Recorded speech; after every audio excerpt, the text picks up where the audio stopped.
ठीक है, अपना क्वेश्चन है भाई जेई मेन 2024 का फर्स्ट फरवरी क्वेश्चन है। A tuning fork resonates with a sonometer wire of length 1 metre. एक सोनोमीटर वायर है जिसकी लेंथ कितनी है 1 metre, under tension 6 newton. Under tension 6 newton. when the tension in the wire is changed to 54 Newton, tension change कर दिया गया कितना 54 Newton. The same tuning fork, पहले दोनों किसमें थे रेजोनेट्स। रेजोनेट्स मतलब यहाँ जो वायर की फ्रीक्वेंसी थी ट्यूनिंग फोर्क की भी फ्रीक्वेंसी क्या थी सेम पहले केस। बट जब अपन ने टेंशन चेंज कर दिया, रस्सी की लेंथ सेम रखी, टेंशन टी डैश रहा, तो ये जो सेम ट्यूनिंग फोर्क थी, the same tuning fork produces 12 beats per second with it.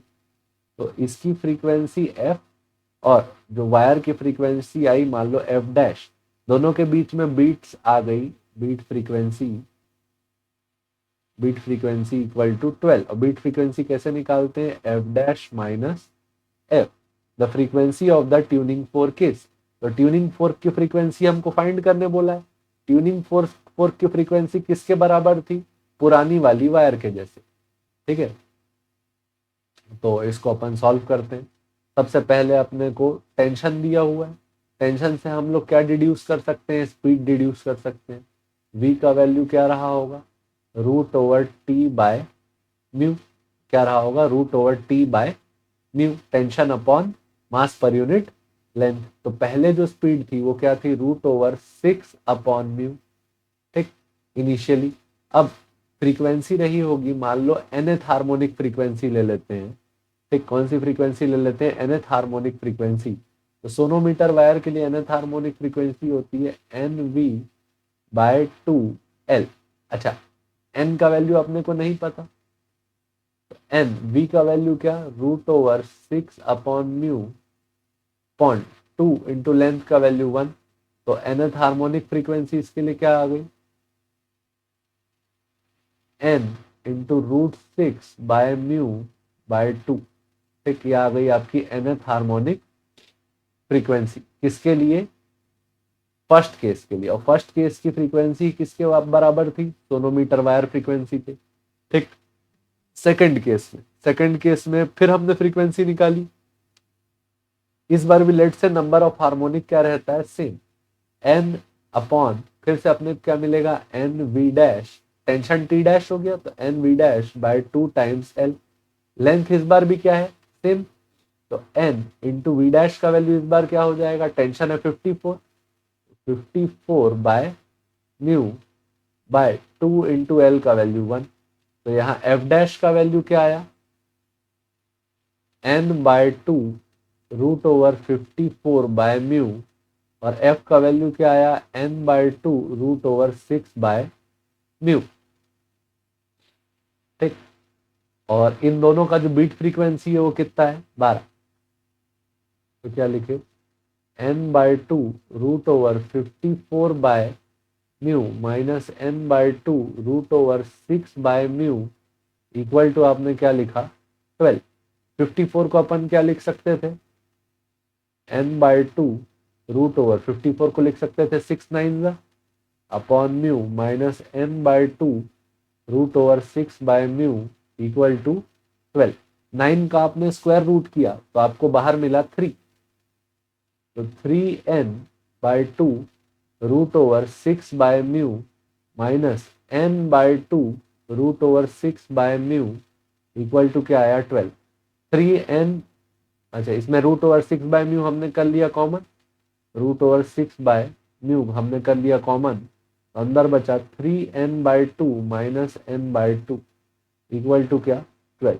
3n/2 minus n/2 क्या हो गया 2n/2, 2n/2 into root over 6/म्यू इक्वल टू क्या लिखा आपने 12। ठीक, तो यहाँ 2 और 2 क्या हो गया कैंसल, यहाँ से n रूट ओवर 6/म्यू का जो वैल्यू आया वो आया 12। अब आपका पहला फ्रीक्वेंसी याद कीजिए, पहला फ्रीक्वेंसी क्या था NV/2L, और यही फ्रीक्वेंसी क्या था फ्रीक्वेंसी ऑफ ट्यूनिंग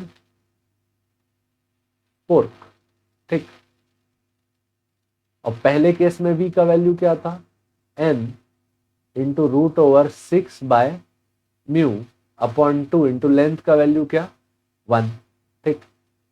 तो ये आया हमारा फ्रीक्वेंसी, क्या आया n रूट ओवर 6/μ इंटू 2, जिसमें इसका वैल्यू हम निकाल चुके हैं। n रूट ओवर 6/μ का वैल्यू क्या था 12, तो 12/2 मतलब इसका फ्रीक्वेंसी कितना था 6 हर्ट्ज,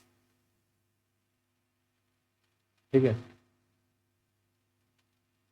थोड़ा सा लंबा हो गया कैलकुलेशन, लेकिन होपफुली आपको यहाँ पे समझ में आया होगा कि हमने क्वेश्चन को कैसे अप्रोच किया, ठीक है। एक बार और जाते हैं वापस। सबसे पहले आपने बोला कि एक वायर एक ट्यूनिंग फोर्क के साथ रेजोनेंस में, मतलब दोनों की फ्रीक्वेंसी क्या है सेम।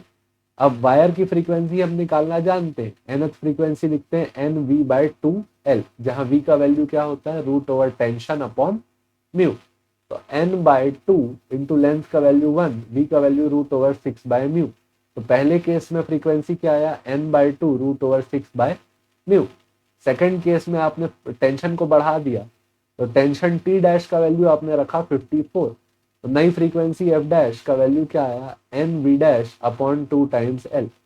n का वैल्यू सेम रखा हमने 2, L का वैल्यू 1 डाला, V डैश का वैल्यू टेंशन की जगह 54 डाला, तो n/2 रूट ओवर 54/μ, ये आ गई हमारी नई फ्रीक्वेंसी। बीट फ्रीक्वेंसी का फॉर्मूला हम लोग जानते हैं, final frequency minus previous frequency, final frequency F dash, previous frequency F. तो एफ डैश का वैल्यू जो आया वो था n/2 रूट ओवर 54/μ, एफ का वैल्यू n/2 रूट ओवर 6/μ।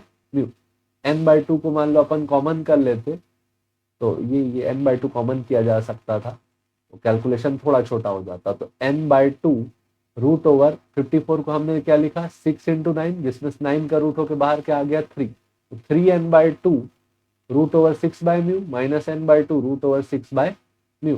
तो यहाँ रूट ओवर 6/μ कॉमन हो गया, तो 3n/2 माइनस 2n/2, तो क्या हो गया n रूट ओवर 6/μ। इसका वैल्यू कितना आया 12। पहली वायर के लिए फ्रीक्वेंसी फिर से याद करो, तुमने लिखी है क्या NV/2L, जहाँ V का वैल्यू क्या था रूट ओवर 6/μ, तो n/2 रूट ओवर 6/μ। अभी तुम इसका वैल्यू निकाले हो, n रूट ओवर 6/μ का वैल्यू क्या था 12/2 करके कितना आया 6 हर्ट्ज। होपफुली समझ में आया होगा। देखने के लिए धन्यवाद, जय हिंद।